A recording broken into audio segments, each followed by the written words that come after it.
planned and delivered to ensure that they achieve the effects in the mission space. By the way, in the beginning of its development, we had so many PhDs working on the MOP program, doing modeling and simulation, that we were quietly and in a secret way the biggest users. সবাই gift খোলার জন্য ডাকছে। বৌমা আসো, এটা তোমার ছোট মামার গিফট। কিরে পাগলি, আমাদের যেন ভুলতে না পারিস, তাই এই স্পেশাল উপহার। খাবার টেবিলে তোকে খুব মিস করবো রে।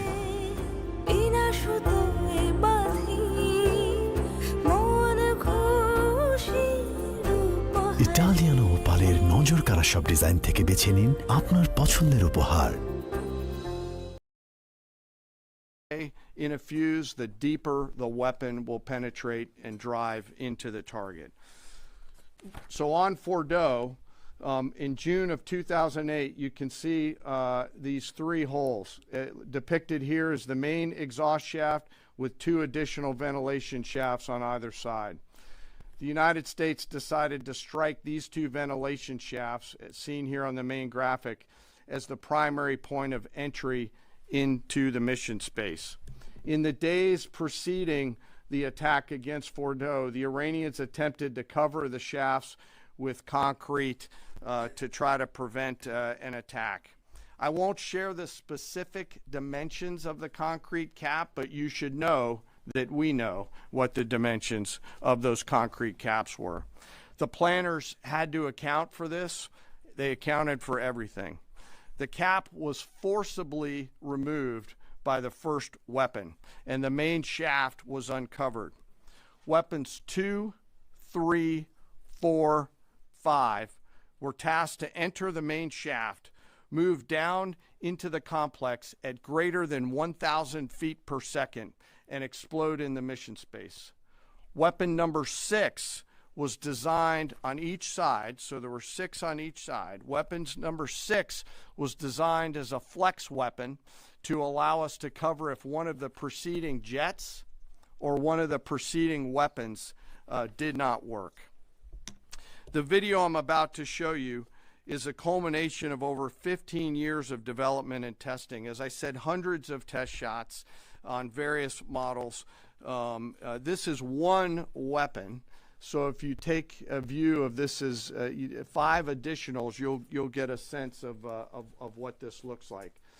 Hopefully you can see it and there's not too much reflection. Tom runs our videos out there. We'll run it at full speed so you can see it and then go back through it. Go ahead, Tom.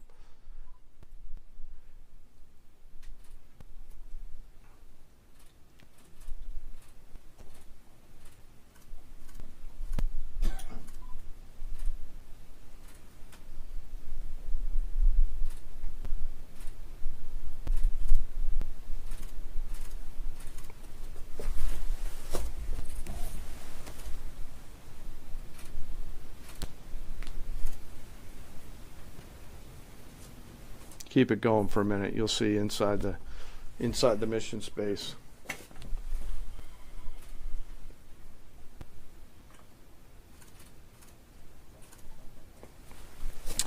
Unlike a normal surface bomb, you won't see an impact crater because they're designed to deeply bury and then function. I know there's been a lot of questions about that. All 6 weapons at each vent at Fordo went exactly where they were intended to go. A bomb has 3 effects that causes damage: blast, fragmentation, and overpressure.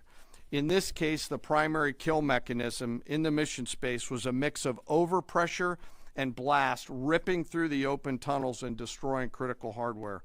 The majority of the damage we assessed based on our extensive modeling was a blast layer combined with the impulse extending from the shock. Imagine what this looks like 6 times over. A point that I want to make here: the joint force does not do BDA. By design, we don't grade our own homework. The intelligence community does. But here's what we know following the attacks and the strikes on Fordo. First, that the weapons were built, tested, and loaded properly. Two, the weapons were released on speed and on parameters. Three, the weapons all guided to their intended targets and to their intended aim points. Four, the weapons functioned as designed, meaning they exploded. And we know this through other means, intelligence means that we have that were visibly, we were visibly able to see them. And we know that the trailing jets saw the first weapons function, and the pilots stated, quote, "This was the brightest explosion that I've ever seen. It literally looked like daylight." Let me now turn to the bomber crews themselves, give you a few details about them. The crews that attacked Fordo were from the active duty Air Force and the Missouri Air National Guard. The crews ranked from captain to colonel, and most were graduates of the Air Force Weapons School headquartered at Nellis Air Force Base in Nevada. I will state for the record that there is no beach volleyball or football at the Air Force Weapons School. They were male and female aviators on this mission. And a crew member told me when I talked to them on video the other day that this felt like the Super Bowl, the thousands of scientists, airmen, and maintainers all coming together. One last story about people. When the crews went to work on Friday, they kissed their loved ones goodbye, not knowing when or if they'd be home. Late on Saturday night, their families became aware of what was happening. And on Sunday, when those jets returned from Whiteman, their families were there. Flags flying and tears flowing. I have chills literally talking about this. The jets rejoined into a formation of 4 airplanes followed by a formation of 3 and came up overhead Whiteman proudly in the traffic pattern, pitching out to land right over the base and landing to the incredible cheers of their families who sacrifice and serve right alongside their family members. Like I said, there were a lot of flags and a lot of tears. One commander told me this is a moment in the lives of our families that they will never forget. That, my friends, is what America's Joint Force does. We think, we develop, we train, we rehearse, we test, we evaluate every single day. And when the call comes to deliver, we do so. I could not be more proud standing up here today of our Joint Force. I'm filled with gratitude that I get to tell their story. And as we stand here right now, our forces remain on a high state of readiness in the region, prepared to defend themselves. And one last thing, our adversaries around the world should know that there are other DTRA team members out there studying targets for the same amount of time, and will continue to do so. Thank you very much. I apologize for the length. I look forward to your questions. Thank you, Mr. Chairman. I would just thank you, by the way, for that extensive work, the lay down. I mean, even, do you have that laser pointer? Okay. Yes, sir. Thank you, squaring me away as always. I mean, even in just the public reporting, if you see the post-strike shaft of the 3 holes, the vast majority, and fairly so, the vast majority of speculation has been those are the 3 strike points. When in actuality, what you realize is these are the vents, these are the caps. The first munition took the cap off, and the other 5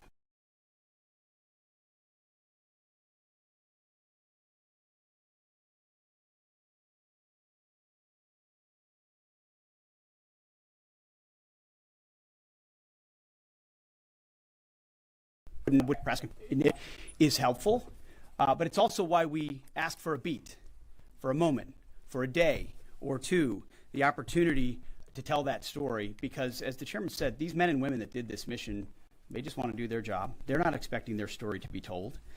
They're not expecting the glory. They are grateful for the flags and the hugs of family. That's why they do the job. But they also know they were a part of something historic. We know how historic it was. The chairman does. I know. Our staffs know. And so that's why we are, and the president of the United States knows.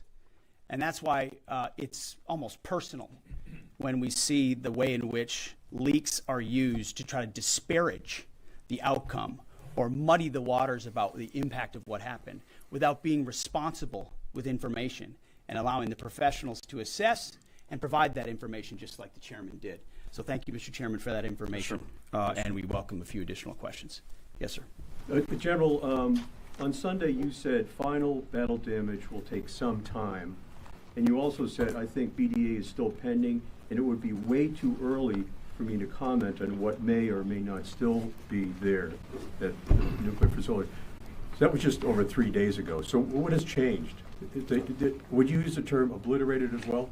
Sure, like I said, we don't do BDA. I'll refer that to the intelligence community. And When you're talking with them, I mean, what changed in the past 3 days and make you, so, you know? Sir, I think I said. I mean, I think I explained what changed. There was a great deal of irresponsible reporting based on leaks, preliminary information in low confidence. Again, when someone leaks something, they do it with an agenda. And when you leak a portion of an intelligence assessment, but just a little portion that makes it seem like maybe the strike wasn't effective, then you start a news cycle, whether it's the Washington Post or Fox News or CNN or MSNBC. You start a news cycle that starts to call into question the efficacy. No, that's why. So you bring the chairman here, who's not involved in politics. He doesn't do politics. That's my lane to understand and translate and talk about those types of things. So I can use the word obliterated. He could use defeat, destroyed, assess, all of those things. But ultimately, we're here to clarify what these weapons are capable of, which anyone with, two eyes, some ears, and a brain can recognize that kind of firepower with that specificity at that location and others is going to have a devastating effect. So we all recognize there will be days and weeks ahead. That's why yesterday I said, if you want to know what's going on at Fordo, you better go there and get a big shovel, because no one's under there right now. No one's under there able to assess, and everyone's using reflections of what they see. And that's why the Israelis, the Iranians, the IAEA, the UN, to a man and to a woman who recognize the capability of this weapon system, are acknowledging how destructive it's been. So that's what's changed. Just 3 or 4 days later. What See, changed? this is a point. This is how difficult it is to actually manage. You just watched a video of what this weapon is capable of. That's where we find our confidence, is in the skill of men and women and the capability of the systems they employed, and the recognition so far in the reflections that it was a highly successful mission. Sure, I think you could, I'd say go out, the IC should be able to help you answer that question. They look at a variety, as the Secretary has alluded to, we look at a variety of things. I don't do that, they do. All different sources of intel, which I'd refer you to them to get clarity on the end state. So again, I go back to the IC, whether it's Director Radcliffe or ODNI Gabbard. I read the statements at the beginning. They're the ones aggregating the intelligence, and they're saying nuclear facilities were destroyed and would have to be rebuilt over a number of years. Facilities were destroyed. What do we got right here? Sir, you cited a body of credible intelligence to suggest that the damage at Fordo and other places. What is that referring to, and when can we see it? I was reading from the CIA director's statement, which came out last night. CIA, again, they do the BDA, they do the assessment. CIA can confirm that a body of credible intelligence indicates, it also goes on to say, new intelligence from historically reliable and accurate sources and methods. Now, you can imagine the CIA director is going to be very careful about how he articulates things of that sensitivity. Classified, secret, top secret, compartmentalized. He's going to know things that you're not going to know, that the press isn't going to know, and he's reflecting that the sources he's seeing are highly credible. They've given credible intelligence. They or those processes have given credible intelligence in the past, and that's what he's basing it on. Don't you think we need to see that? Do you have a top secret clearance, sir? Eventually, Okay. the American public wants to see sir. it. Yes. Yeah, you. I wanted to ask briefly just. No, not you. Checkered shirt. Oh, Right there. so Mike Glenn with the Washington Times. Yes, sir. Thanks, sir. Anybody who's ever read a Battalion S2 report after a fight knows that it's usually, the initial report is usually wrong, sometimes grossly so. Has what happened in this incident caused y'all to sort of rethink the intelligence process or the dissemination, or do you think it's just if the process itself doesn't require any more adjustment? Well, I can tell you what the chairman told me in the Situation Room and reminded us all, which is alongside what you just said, sir, is that the first reports are almost always wrong. They're almost always incomplete, right?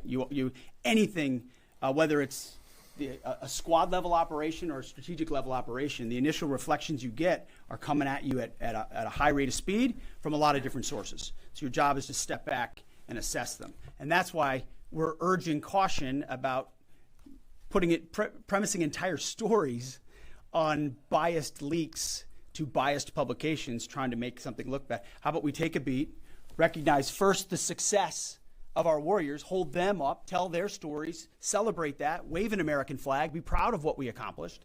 And in the meantime, I can assure you, the chairman and his staff, the intelligence community, our staff and others are doing all the assessments necessary to make sure that mission was indeed successful. Yes, right there. Sir, thank you, Mr. Secretary. Iran has recognized that their nuclear program was indeed severely damaged, but they also said that the U.S. strikes only strengthened their ability and their determination to complete their nuclear program. How do you respond to that, sir? Is that a provocation from Iran? Well, I would say Iran's going to have to say a lot of things right now in order to bolster their image, especially internally. You know, in the media, there's a lot of things they'll say for domestic consumption. But we're watching very closely what they do. Again, that's the intel community. Our job as the chairman, the chairman laid it out so beautifully. Our job is to be prepared. And how proud are you? How proud am I? I didn't know the full story of those men and women 15 years ago who've been pointing at that target. That makes me proud to be an American. That's an awesome story. I hope we can tell more aspects of that in an unclassified way in the future. That's a great thing to know. Our job is to be prepared when the commander-in-chief calls based on those assessments. So, of course, our IC, the Intelligence Committee, will keep watching what Iran does and pay attention to that. But the president has created the contours, the opportunity for a deal, for peace, in something that the world said was intractable, that wasn't possible.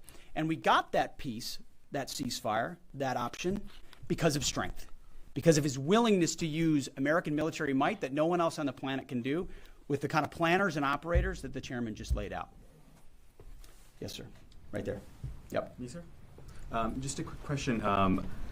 There's public imagery available saying that highly enriched uranium was moved out of Fordo before the strikes. Is that accurate? Have you seen that? And Mr. Chairman, a question for you. Have you been pressured to change your assessment or give a more rosy intelligence assessment to us by any political factors, whether it's the president or the secretary? And if you were, would you do that? Yeah, well, that one's easy. No. No, I have not, and no, I would not. My job as the chairman is to offer a range of options to the president and the National Command Authority to deliver the risks associated with each of those, and then take the orders of the National Command Authority and go execute them. I've never been pressured by the president or the secretary to do anything other than tell them exactly what I'm thinking, and that's exactly what I've done. There's nothing that I've seen that suggests that we didn't hit exactly what we wanted to hit in those locations. That's not the question, though. It's about highly enriched uranium. Do you have certainty that all the highly enriched uranium was inside the Fordo mountain, or some of it, because there were satellite photos that showed more than a dozen trucks there 2 days in advance? Are you certain none of that highly enriched uranium was moved? Of course, we're watching every single aspect. But, Jennifer, you've been about the worst, the one who misrepresents the most intentionally what the president says. I'm familiar. Report about the ventilation shafts on Saturday night. And in fact, I was the first to describe the B-2 bombers, the refueling, the entire mission with great accuracy. So I take issue with that. I appreciate you acknowledging that this was the first the most successful mission based on operational security that this department has done since you've been here, and I appreciate that. So we're looking at all aspects of intelligence and making sure we have a sense of what was where. Why not acknowledge the female pilots that also participated in this mission? The early messages that you sent out only congratulated the boys. So when I say something like our boys and bombers, see, this is the kind of thing the press does, right? Of course, the chairman mentioned a female bomber pilot. That's fantastic. She's fantastic. She's a hero. I want more female bomber pilots. I hope the men and women of our country sign up to do such brave and audacious things. But when you spin it as, because I say our boys and bombers, as a common phrase. I'll keep saying things like that, whether they're men or women. Very proud of that female pilot, just like I'm very proud of those male pilots. And I don't care if it's a male or a female in that cockpit, and the American people don't care. But it's the obsession with race and gender in this department that's changed priorities. We don't do that anymore. We don't play your little games. Yes, right there. For certain that the uranium was removed from the facility before the B-2 struck? So I'm not aware of any intelligence that I've reviewed that says things were not where they were supposed to be, moved or otherwise. Yes. Kelly Meyer with News Nation, and just off the top, want to say we're grateful for the service of these pilots and everybody that serves. I wanted to ask you, the CIA statement said, when possible, they will provide updates and information to the public for transparency, and I believe that's what we're looking for here. Do you commit to share the Defense Intelligence Agency report when it is ready, so the American people can understand more about the intelligence assessment? Well, actually, the report that was discussed, this preliminary report, was what's called a restrike report. So it comes to us to give us an assessment whether a target would need to be restruck, right? That's the reason why. So it's based on internal feedback loop that we're supposed to have access to. Unfortunately, someone took advantage of that. But whatever is supposed to be made public will be, but whatever has to stay sensitive. Sir, can I jump in? You know, one of the things that I'm trying to do through this journey that we're on together, of course, transparency, but also the requirement to really protect these capabilities. I guess the time's up. So there's a balance in there, right? We do need to preserve options should the nation and the joint force be tasked to go do something again. So I'm confident we'll find the middle ground, but there are some things that if asked, I'd want to not release related to So we're going to leave it right there. I want to thank the heroism of our men and women in the military. What they accomplished is truly historic. Setting back the Iranian nuclear program, untold number of years. It was a devastating attack. We appreciate you covering it. Thank you very much, Chairman.